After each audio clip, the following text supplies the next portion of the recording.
بسم اللہ الرحمن الرحیم. میں ہوں ظفر شہرا. مجھے دیکھ رہے ہیں YouTube channel ZDK voice of peace official پہ. آج کے پروگرام میں ہماری بہت ہی محترم اور معتبر شخصیت جو کہ موسیقی کی دنیا سے جن کا تعلق ہے اور میں سمجھتا ہوں کہ یہ ایک اکیڈمی کا درجہ رکھتے ہیں اور لیونگ لیجنڈز ہیں ہمارے پاکستان کے. میری مراد غلام علی صاحب ہمارے ساتھ اس پروگرام میں موجود ہیں. اور غلام علی صاحب کا میں یہ اگر تعارف کرانا چاہوں تو میرے پاس سے الفاظ تو نہیں ہیں، لیکن پھر بھی میں یہ سمجھتا ہوں کہ یہ ایک میوزک کے حوالے سے ایک آئیکون ہے، ہمارے ملک کا سرمایہ ہے.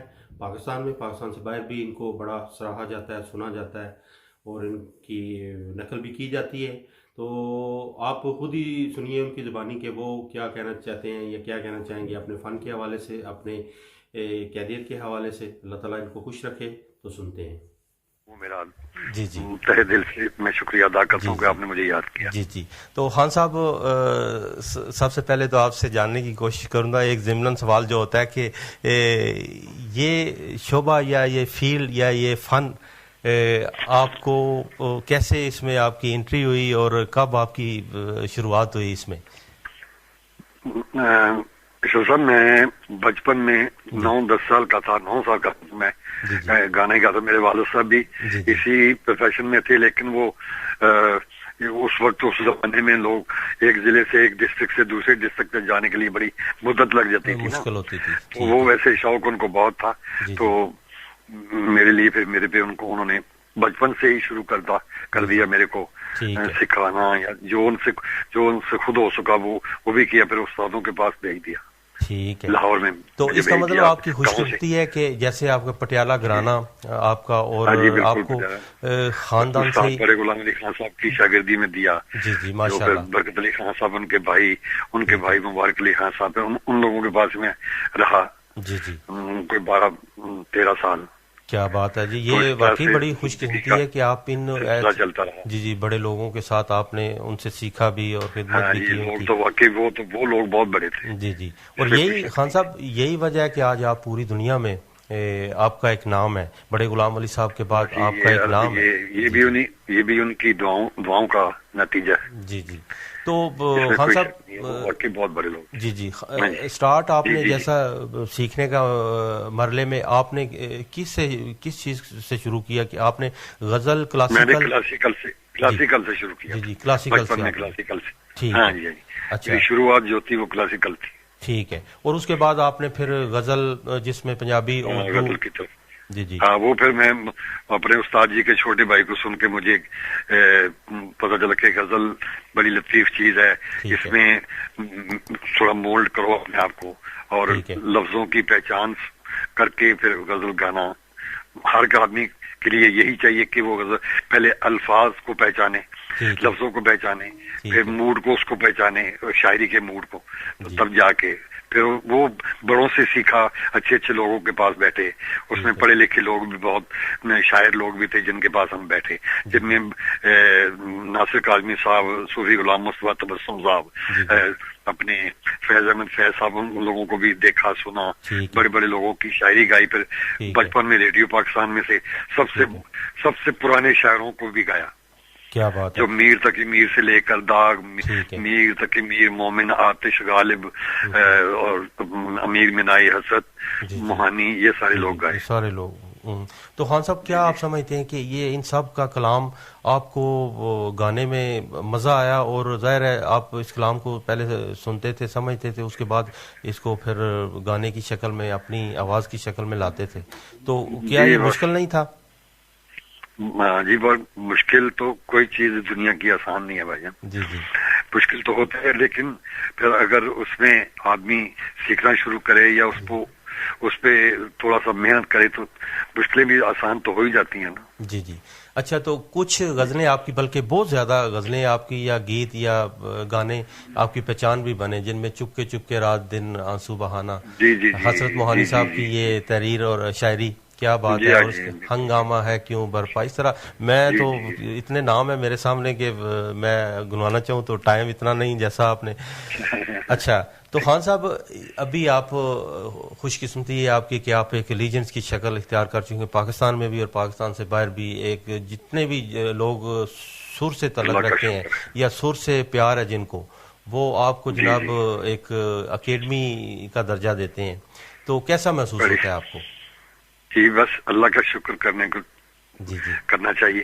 ٹھیک ہے. اگر لوگ مجھے اکیڈمی محسوس کرتے ہیں تو میں جی جی خود تو یہ میرا خود کا کام تو نہیں ہے، یہ اللہ کی رحمت کی بات ہے. جی جی ظاہر ہے اللہ تعالیٰ کی رحمت کے ساتھ ساتھ اس کے بعد اور آپ کی پیار محنت کرنے بھی. والوں جی پیار جی کرنے والوں کی مہربانی ہے. جی جی اور پوری دنیا میں آپ ٹور بھی کرتے ہیں، تو پاکستان میں آپ موسیقی کا کیا حال اور مستقبل کیسے دیکھتے ہیں؟ موسیقی کا حال تو اتنا اچھا نہیں ہے جی کہ کیونکہ اللہ کرے اچھا ہو جائے، امید پہ تو دنیا قائم ہے نا. جی تو خان صاحب اس میں کیا وجوہات ہیں، کیوں اچھا نہیں ہے حال یا مستقبل؟ وہ یہ ہے کہ آج کل جو آسان میوزک ہے اس کی زیادہ توجہ وہ دی لوگوں جا کو رہی ہے. اس میں زیادہ کوئی وہ سمجھنے میں کوئی زیادہ دوری نہیں ہوتی. ردم ہوتا ہے کہ تھا بڑا شور شرابہ ہوتا ہے تو اس میں لوگ انجوائمنٹ کر لیتے ہیں. اصل میوزک جو ہے نا اس کے لیے تھوڑا سا دھیان دینا پڑتا ہے، پیش کرنے والے کو بھی سننے والوں کو بھی. ٹھیک ہے. نہیں تو وہ ذرا کم ہے، وہ انشاءاللہ ہو جائے گا ٹھیک، ایسی بات نہیں ہے. اور جب کوئی لوگ اچھے لوگ آتے ہیں سامنے اسٹیج پہ آتے ہیں لوگ ان کو بھی سنتے ہیں، ایسی بات نہیں ہے، لیکن کم ہوا، ہر جگہ پہ ہی کم ہے. جی نہیں تو اس کا مطلب ہے آپ کا کہنے کا مقصد یہ ہے کہ لوگ نئے آتے ہیں، پیسہ لگاتے ہیں، کوئی گانا اپنا مکس کیا، کمپیوٹرائز کیا. آج کل جلدی پاپولرٹی کی ضرورت پڑ جاتی ہے. ہم لوگوں کو تو پہلے یہ تھا کہ ہم کچھ کام سیکھیں. ٹھیک ہے، مطلب ایک لیکن وہ کام آتا ہے، جی وہ لمبا کام آتا ہے نا، وہ لمبا پیریڈ ہوتا ہے اس کا. ٹھیک ہے. دیکھیں نا ہمیں 50 سال 55 سال ہو گئے گانا گاتے ہوئے. تو لازمی بات ہے، ظاہر ہے اتنا عرصہ آپ نے ظاہر کچھ گین کیا، حاصل کیا. اچھا تو خان صاحب میں ذکر کرنا چاہوں گا آپ کے صاحبزادے عامر غلام علی صاحب کا، ان سے بھی میری بات ہوئی اپنے پروگرام میں، میں نے ان کو بھی شامل کیا. تو کیا آپ سمجھتے ہیں کہ ظاہر ہے غلام علی تو غلام علی یا بڑے غلام علی صاحب وہ تو ہیں، لیکن کسی حد تک آپ سمجھتے ہیں کہ آپ کا رنگ عامر غلام علی صاحب میں ہے؟ جی یہ ہوتا تو ہے نہیں، باپ کا رنگ بیٹے میں ہونا تو چاہیے، لیکن اس پہ کوشش کر رہے ہیں، کوشش کے بعد تو اللہ کرے ہو جائے. جی جی اچھی بات ہے. جی تو خان صاحب جی جی ظاہر ہے تو آپ ہمارے یہاں کوپن ہیگن ڈینمارک میں ہمارے سننے والوں کو کوئی موسیقی کے حوالے سے یا جو لوگ اس فیلڈ میں آنا چاہیں اس کے حوالے سے اگر کوئی بات آپ ان کو بتانا چاہیں تو یو آر موسٹ. میں یہی کہوں گا کہ جو موسیقی کے دل دادا ہیں یا سیکھنا چاہتے ہیں یا اس پروفیشن میں آنا چاہتے ہیں ان کو کسی نہ کسی اچھے ٹیچر سے اپنے اس کام کو سیکھنا چاہیے. اس کا بیسک چیزیں سیکھنی چاہیے تاکہ وہ ان کے کام آئیں گی کل کو. جی جی بالکل درست. تو خان صاحب آخر میں اور میری دعائیں بھی ساتھ میری دعائیں بھی ہیں ان کے ساتھ. جی جی خان صاحب آخر میں ایک سوال اور رہ گیا کہ پاکستان میں یا پاکستان سے باہر آپ کے کتنے کوئی شاگرد آپ نے کیے ہوئے ہیں جو آپ کو کے فن سے شاگرد میں اتنا بڑا استاد نہیں ہوں، لیکن چاہنے والے جو ہیں جو مجھے مانتے ہیں، جو مجھے میری کاپی کرنا چاہتے ہیں یا میری غزلیں گاتے ہیں، وہ سارے ایک دوسرے کو مان لیں، وہ بھی اسٹوڈنٹ ہی ہوتے ہیں اپنے. جی جی کافی ہیں، اللہ کا شکر ہے جہاں بھی جاتے ہیں ماننے والے لوگ قدردان تو ظاہر ہیں. اور جی مزے ناظرین، تو امید کرتا ہوں کہ آپ کو خان صاحب کی باتیں اور فن کے حوالے سے، موسیقی کے حوالے سے جو کچھ بھی انہوں نے فرمایا وہ اچھا لگا ہوگا.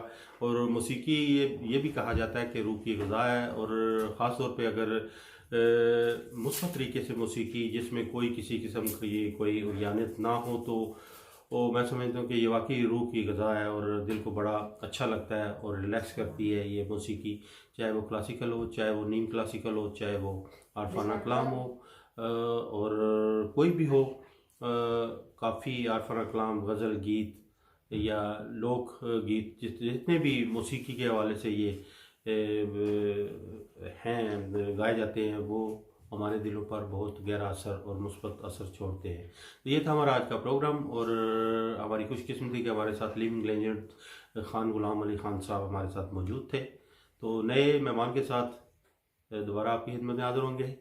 تو ہمیشہ کی طرح پاکستان زندہ باد، ڈینمارک.